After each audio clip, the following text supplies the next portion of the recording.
uncirculated specimen, that one coin is suddenly more interesting than the millions that pass through pockets and payphones. Gainesville coins +1. So how much is a run-of-the-mill 1964 penny worth in practical terms? For everyday circulated examples, basically 1 cent. For higher grades, uncirculated coins can push into the $1 or $2 range, and well-preserved proof and special strike pieces can fetch considerably more. There are documented auction results and dealer price guides showing desirable special mint set, SMS, and certain high-grade specimens selling in the low thousands and, in exceptional single cases with flawless grading and rare provenance, into the tens of thousands.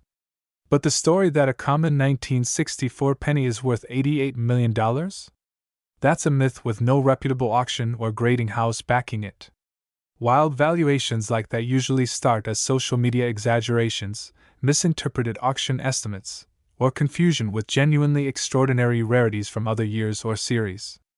In short, commonplace coins are commonplace. True rarity requires an unusual combination of scarcity, exceptional condition, historical significance, and verified provenance. Bold precious metals +1. Let's slow down and talk about varieties and true rarities within 1964 Lincoln cents. These are the specimens collectors hunt for, the ones that can move a coin from pocket change to collectible status. First category: proofs and special mint sets.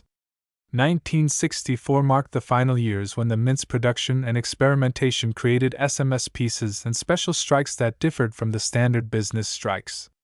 These special strike coins were often produced with different dyes, finishes, or handling, giving them a satiny, distinctive look that appeals to collectors.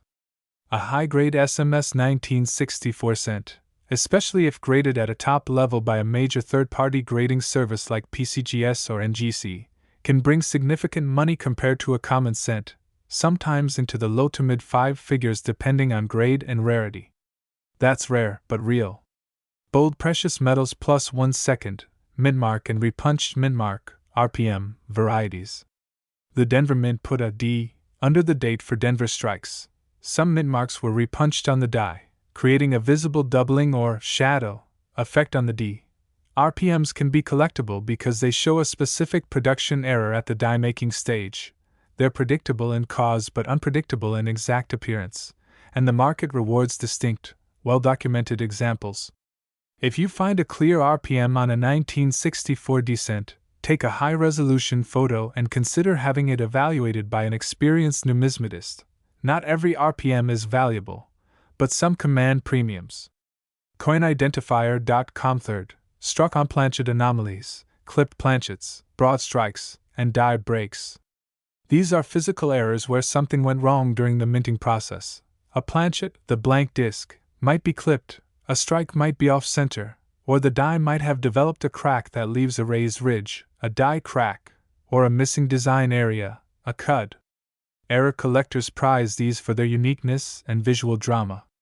Small off-center strikes that still show most of the design might be attractive. Huge off-center strikes that cut off Lincoln's face can be worth a lot more, because they're eye-catching and rare. But again, the vast majority of 1964 cents with minor die flaws are not worth extraordinary premiums. Context, grade, and desirability matter. Gainesville coins next, grading and why it matters so much. The world of coin grading is built around condition. A coin that's been in continuous circulation for decades will be scratched, worn, and chemically altered by pocket acids. That coin is worth small change. A 1964 cent saved and kept perfectly for 60 years, showing full mint luster and no handling marks, is rare enough that collectors will pay a premium. Grading companies use scales from 1 to 70. Only a small fraction of coins reach the upper 60s, and those are the ones that can attract strong bids. Provenance also matters. Was the coin part of a famous collection? Did it appear in a well-documented earlier auction? That documented history can add tens of % or more to a sale price. But remember, raw condition plus vetting from reputable grading services equals value. Hearsay and screenshots do not. Bold precious metals. Let's also talk about melt value and why copper matters. Because 1964 cents are 95% copper, their metal content has a melt value that rises and falls with copper prices. Melt value is a floor, or sometimes a deterrent, for collecting because it represents what the metal would fetch if the coin were simply smelted. As copper prices rose, the intrinsic scrap value of copper cents rose, but it's illegal in the US to melt down cents for their metal content for profit. Moreover, most collectors value the intact coin far above melt. The interesting point is this: copper composition gives the 1964 cent a base of interest that modern zinc or pennies lack, but copper alone doesn't create extreme rarity or multimillion-dollar value. Gainesville coins. Now I need to call out the $88 million claim directly because you probably read or heard something claiming exactly that. This 1964 penny is worth $88 million. Those headlines often originate from viral posts that conflate. So now that we've laid the foundation, the basic facts, the design, the varieties, the myths, the truth, let's dig deeper into the process that separates a casual collector from someone who actually uncovers a valuable coin. Because the real difference isn't luck, it's knowledge, patience, and knowing exactly what to look for. And the 1964 penny, despite being minted in massive quantities, still has a handful of examples that have shocked the market when they appeared at auction. Let's break down how that happens step by step. The first step is documentation. If you think you might have something valuable, documentation is the most underrated thing you can do. That means clean, high-resolution photographs taken under consistent lighting. It means writing down weight, diameter, and if possible, even the scale calibration. It means taking notes on where you found it, whether it's ever been cleaned, hopefully not, and any unique marks or errors you can see. Most people skip this step, but for serious collectors, this is where a coin's story begins. And remember, provenance, the history of ownership, is one of the most powerful value boosters in numismatics. If a coin's entire journey is traceable, it instantly becomes more desirable. The second step is evaluation. This is where magnification and measurement tools become your best friends. Under a jeweler's loupe or microscope, you'll want to check key areas. On the obverse, start with Lincoln's hairlines, the cheek, and jawline. Are there any doubled features, dye chips, or unusual texture changes? On the reverse, inspect the Lincoln memorial steps and columns for signs of doubling, polishing, or breaks. Then, move to the edges. A clipped planchet or broad strike will often reveal itself here. Next, weigh the coin on a precise digital scale. A 1964 cent should weigh about 3.11 grams. Significant deviation could indicate a wrong planchet error, which is one of the most valuable errors possible. For example, a cent struck accidentally on a dime planchet is a documented type of mint error and can be worth hundreds or thousands of dollars, depending on condition and visibility of the mistake. Once you have solid documentation and initial evaluation, the third step is consultation. This means reaching out to a reputable coin dealer, a local numismatic society, or ideally, submitting your coin to a third-party grading service. Professional grading is the single most powerful way to prove a coin's legitimacy, rarity, and condition, and those three factors combined are what create high auction prices. Companies like PCGS, Professional Coin Grading Service, and NGC, Numismatic Guarantee Company, are trusted globally. They'll assign a numeric grade, on the 1 to 70 scale, and encapsulate the coin in a tamper-evident holder with a serial number and certification. Once a coin is certified, buyers feel confident bidding high, because the uncertainty is gone. Without grading, even a potentially valuable coin can languish because buyers fear fakes, overcleaning, or undisclosed damage. Grading isn't just about authenticity, it's also about marketability. For example, a 1964 cent graded MS67 red, meaning mint state, near perfect, with original red copper color, is far rarer than one graded MS63 brown, which has lost much of its original luster. The population of top-grade coins is a key driver of value. If only a handful of examples have been graded above MS66, those coins become highly coveted by registry set collectors, people who compete to assemble the highest graded sets of coins for display and competition. And that competition pushes prices up. Let's talk about some real-world auction data because this is where fantasy meets reality. Over the years, certain 1964 cents, particularly those with unique characteristics, have fetched significant sums. Special mint set specimens have sold for thousands, especially in high grades. Dramatic mint errors, like off-center strikes that are 80% off the planchet but still show the date, can command $5,000 or more. A few proof strikes with exceptional eye appeal have reached into the high four-figure or even five-figure range. But here's the key: none of these prices are random. They're always supported by three pillars: rarity, condition, and collector demand. Why then do we see claims of $88 million? This is where psychology and misinformation collide. Human beings are drawn to the idea that something ordinary could secretly be priceless. Social media posts feed that fantasy. Check your change. This 1964 penny could be worth millions. They rarely include auction records, third-party grading numbers, or provenance. The truth is that while a handful of coins in history, like the 1933 Double Eagle, the 1794 Flowing Hair Silver Dollar, or the 1913 Liberty Nickel, have broken the million-dollar barrier, they do so because they are either unique, legally complex, or historically irreplaceable. A standard issue 1964 cent, even in mint condition, is not in that category. Now that we've broken down the physical details, the grading process, and the realities of the market, it's time to look at the bigger picture, the story that surrounds the 1964 cent and why this particular year has such a deep connection to American history. Because coins are never just pieces of metal. They're silent witnesses to the era they were minted in, tiny storytellers of the nation's politics, economy, culture, and technological progress. And the year 1964 was one of the most transformative years in 20th century American history, and that context plays a huge role in why collectors value coins from this period more than you might expect. Let's set the scene. It's 1964. The United States is in the middle of profound social and political change. The Civil Rights Act is signed into law, marking a turning point in the nation's struggle for racial equality.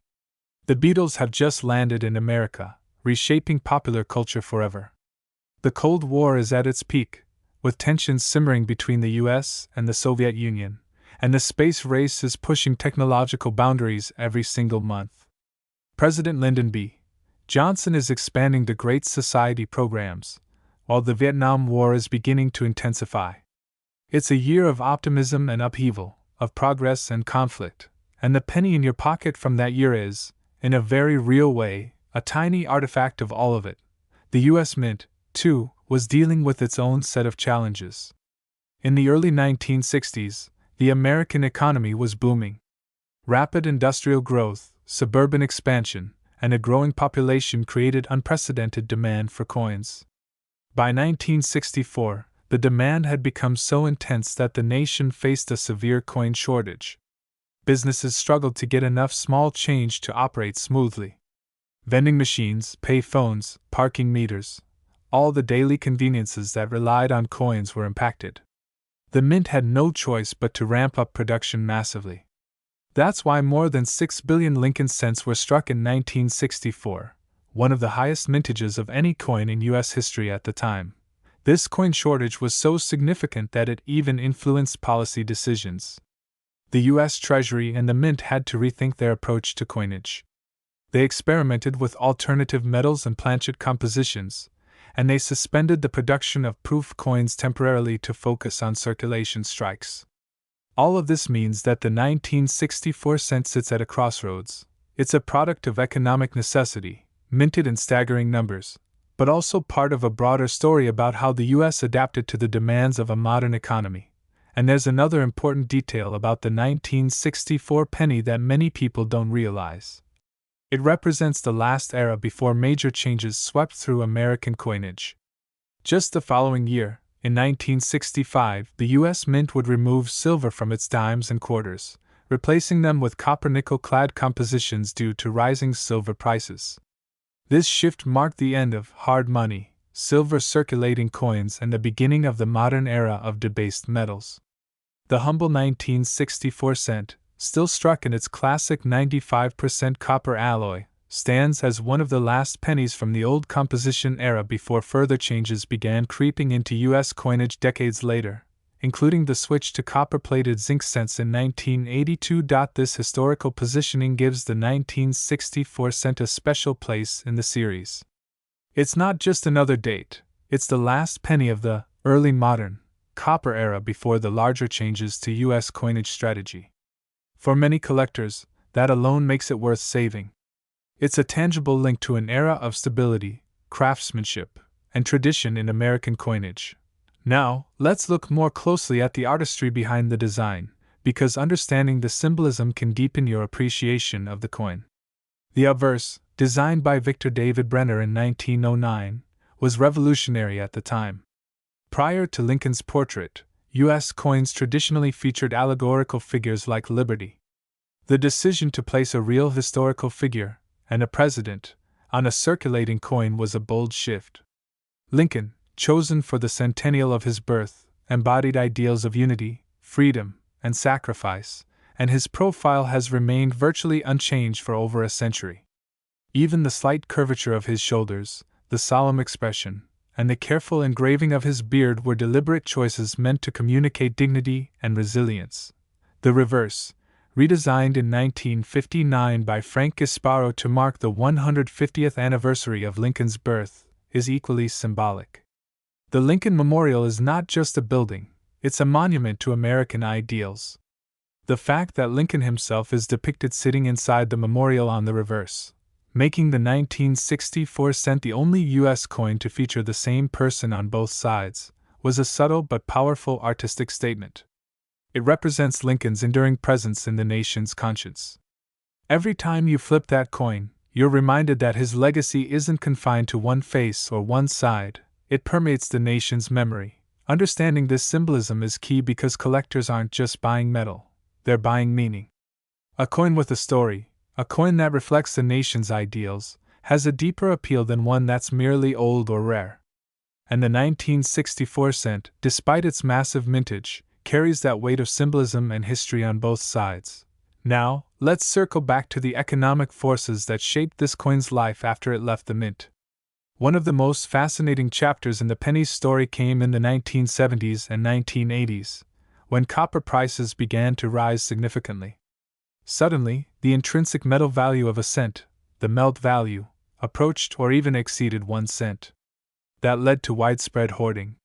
People began pulling copper cents out of circulation by the millions, storing them away as a hedge against inflation and rising metal prices. This mass withdrawal created another wave of scarcity, not in the sense of minting numbers, but in terms of availability. Even though billions were minted in 1964, millions were removed from circulation and never returned. That's one reason why original, uncirculated rolls from that year are far less common today than raw mintage numbers would suggest. The 1982 switch to copper-plated zinc further cemented the 1964 penny status as a relic of a bygone era. Since then, collectors have increasingly viewed pre-1982 copper cents as more desirable, both for their composition and for their historical continuity. That's why bags and rolls of copper pennies, especially earlier dates in high grade, often trade for premiums among bulk buyers and investors. At this point, you might be asking, if billions were minted and so many still exist, why do collectors pay premiums for certain examples? The answer is condition rarity, a concept that's crucial in the coin world. Condition rarity means that while a coin might be common in lower grades, it's extremely scarce in top condition. A 1964 cent in good or fine condition is practically worthless beyond its face value.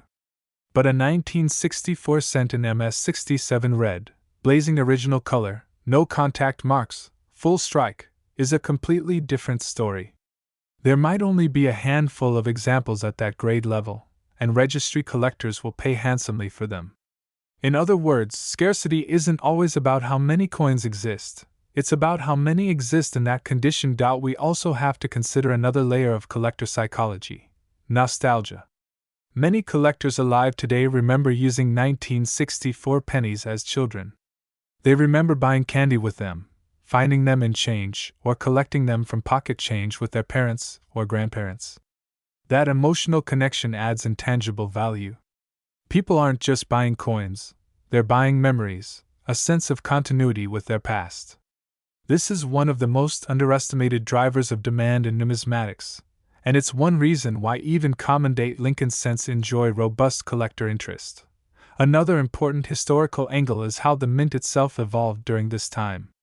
The 1960s coin shortage forced major changes in minting technology. The U.S. Mint upgraded presses, improved die steel, and modernized quality control. These changes would later enable the production of billions of coins annually with greater consistency and fewer errors. Ironically, that means 1964 sits at a transitional point. Coins from that year still exhibit some of the charming imperfections of earlier minting technology, slight die cracks, minor doubling, planchet flaws, that make collecting them interesting. Later coins became more uniform, and while that improved commerce, it reduced the variety of errors and varieties that collectors love. Now that we've explored the deep historical context, the economic background, the design symbolism, and the realities behind the $88 million myth, it's time to move from theory to practice. This is where the rubber meets the road: real-world examples, real-world prices, and a step-by-step guide you can follow if you think you've found a special 1964 cent. And trust me, even though none have sold for tens of millions, some of these stories are still jaw-dropping when you remember that they all started as simple 1-cent coins. Let's begin with a few standout auction cases that illustrate how far a 1964 penny can go when the right conditions align. Take, for example, a spectacular 1964 Lincoln cent graded MS67RD. That's mint state 67, red, near perfect condition with full original copper color. In recent years, coins like this have fetched between $3,000 and $5,000 at major auction houses. What makes them worth that much? Condition rarity. Out of billions minted, perhaps only a few dozen survive in this grade. Registry collectors, who compete to assemble the finest possible sets, will pay handsomely for those top pop coins because they need them to complete their competitive sets. Then there are dramatic error coins, which can command even higher premiums depending on their severity and visual appeal. One remarkable example is an off-center strike where nearly half of the coin is blank, but the date and Lincoln's portrait remain visible. A specimen like that once hammered for over $5,000, simply because it was visually stunning, certified as genuine, and rare in that degree of misalignment. Similarly, a 1964 cent struck on a foreign planchet, for example, a blank intended for a dime, or a coin from another country, has sold for several $1,000s because of its uniqueness and the mystery surrounding how it happened. Another fascinating category is proof-like or special mint set, SMS coins. These pieces were struck using specially prepared dies and handled differently than normal circulation strikes, giving them a distinctive finish and often sharper detail. A certified 1964 SMS cent with strong cameo contrast and top-tier grade has sold for over $10,000. What's remarkable here is that these coins weren't originally intended for mass release. Their relative scarcity and unusual appearance make them a magnet for collectors who want something truly special. And then there's the world of die varieties, doubled dies, repunched mint marks, and transitional errors. A dramatic double die obverse, where parts of the lettering or Lincoln's features appear doubled under magnification, can turn a 1-cent coin into a 4-figure collectible. While the most famous doubled dies are from other dates, like the legendary 1955 or 1972 double die cents, lesser-known varieties from 1964 still attract serious attention, especially if they are documented and certified. All these examples teach us something important. The key to high value isn't luck, it's specific conditions. A coin becomes valuable when it meets certain criteria: rarity, condition, desirability, provenance, and certification. Miss one of those ingredients, and the value often collapses. But combine them, and even a coin as common as the 1964 penny can transform into something worth thousands. Now let's shift gears and talk about the practical checklist you should follow if you believe you have a valuable 1964 cent. This is the exact process professional numismatists use when they evaluate a coin. Handle with care. Always hold the coin by its edges to avoid leaving oils or fingerprints on the surface. Never clean it. Even gentle cleaning can destroy its value by removing original luster or leaving microscopic scratches. Weigh and measure. A standard 1964 copper cent should weigh around 3.11 grams and have a diameter of 19.05 millimeters. Significant deviations can indicate a wrong planchet error or tampering. Inspect under magnification. Look for key features like doubling on the date and lettering, repunched mint marks, or die cracks. Pay attention to the rims for signs of broad strikes or clips. Assess condition. Is there full mint luster? Are there scratches, wear, or spots? The fewer imperfections, the higher the potential grade. Photograph thoroughly. Take clear, high-resolution images under good lighting. Document obverse, reverse, edge, and any error details.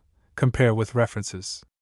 Use coin catalogs, online variety databases, and auction archives to see if your coin matches known varieties or errors. Get a professional opinion. If it looks promising, submit it to PCGS, NGC, or ANAX for certification. A graded coin sells for more, sells faster, and is trusted by more buyers. This process is your roadmap from curiosity to confirmation. Even if your coin turns out to be common, you'll learn a huge amount about how coins are evaluated and valued, and that knowledge will pay dividends with future finds. But let's go deeper into the psychology of why certain coins soar in value and others don't. A huge factor is collector narrative, the stories people tell about a coin. A coin that tells a compelling story will always have more demand. Maybe it's the story of a minting mistake that slipped through quality control. Maybe it's a piece linked to a historical moment, like a coin struck during a coin shortage. Maybe it's a discovery piece that rewrote the reference books. These stories add a human dimension that transforms a coin from a piece of metal into a piece of history. Collectors aren't just buying a physical object, they're buying the story they can tell about it. This narrative power is part of why some prices exceed what traditional numismatic logic might predict. Take, for example, coins with first discovery status. The first known example of a new variety often sells for a premium, not because the coin is inherently more valuable than others of the same type, but because it holds a special place in the hobby's history. Future discoveries may be worth less, but that first one remains iconic. Provenance is another storytelling element. A 1964 cent that once belonged to a famous collection, perhaps catalogued in a major sale decades ago, can carry a premium simply because of its pedigree. Collectors love owning coins that have been places, so to speak. That's why major auction catalogs spend pages detailing the history of previous owners. It adds intangible value that translates into real dollars. And while we're on the topic of psychology, we have to mention registry competition again. This is one of the most powerful forces in the modern coin market. Collectors build registry sets on grading service websites, competing for the highest graded examples of each date and mint mark. When a population report shows that only 2 examples of a 1964 cent exist in MS68RD, you can bet that those 2 coins will command astronomical prices when they hit the market. It's simple supply and demand, and the competition can get fierce. It's also worth considering how technological advances are shaping the future of the market. High-resolution imaging, AI-powered grading assistance, and blockchain-based provenance tracking are changing how collectors buy and sell coins. In the future's time, the idea of the $88 million penny. At this point, you know it's a myth. No verified auction result comes even remotely close to that figure. But rather than dismissing the myth, I think it's better to understand what it represents. It's a symbol of hope, the dream that a forgotten penny could change your life. And while the literal number is nonsense, the underlying truth is still inspiring. Some coins do change lives. Maybe not by making you a millionaire, but by sparking a lifelong passion, by teaching you history, by connecting you to generations before you, or by turning a simple hobby into a profitable side hustle. As we reach the final chapter of this deep dive into the 1964 1-cent coin, it's time to step back and look forward. Because while we've spent thousands of words exploring its history, its production, its design, its errors, and its current market value, the most fascinating part of this story might be what comes next. The coin market, like any market, evolves, and those who understand where it's headed are the ones who stand to benefit the most. The 1964 cent may have started life as a humble copper disc worth 1 cent, but its future potential extends far beyond its face value, and understanding that potential is the key to unlocking its true worth. First, let's consider what drives coin values over the long term. There are 3 fundamental forces that determine the future price trajectory of any coin: supply, demand, and cultural relevance. We've already established that the 1964 penny was minted in enormous numbers, over 6 billion pieces, so supply is clearly not on its side in the broad sense. But as we've also discussed, condition rarity drastically reduces that supply when you focus on top-grade coins, high-quality errors, or special varieties. That's why those subsets of the population will always remain limited, even as millions of lower-grade examples continue to circulate or sit in jars and drawers. Demand, however, is where things get interesting. Demand is not static.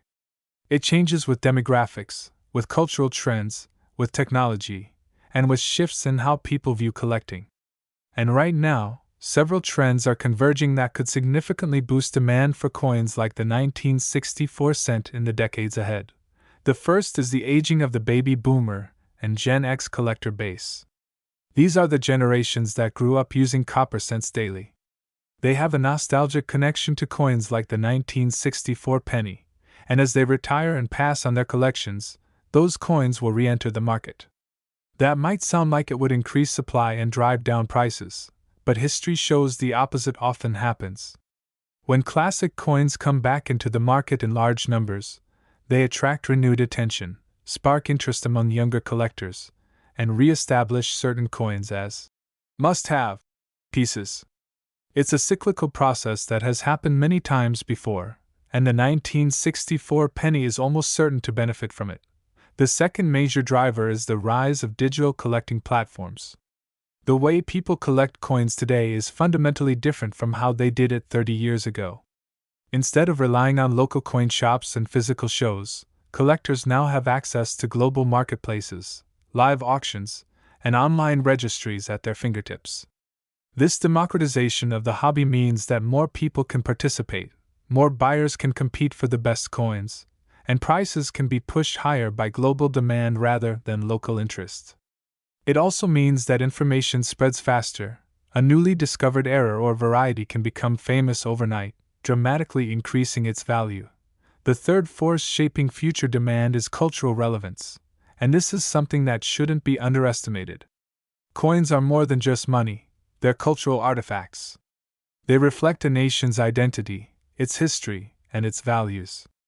And as society becomes more historically conscious, as people seek deeper connections to the past in a digital, disposable world, tangible artifacts like coins become more meaningful. The 1964 cent, with its image of Abraham Lincoln and its link to a transformative era in American history, embodies ideals that will never go out of style. It's a miniature time capsule of mid-20th century America, and that cultural significance will only grow with time. So, with those forces in mind, what do experts predict for the future of the 1964 pennies market? Most seasoned numismatists agree on a few key points. Common circulated examples will likely remain worth face value or slightly more for decades to come. However, coins in MS-66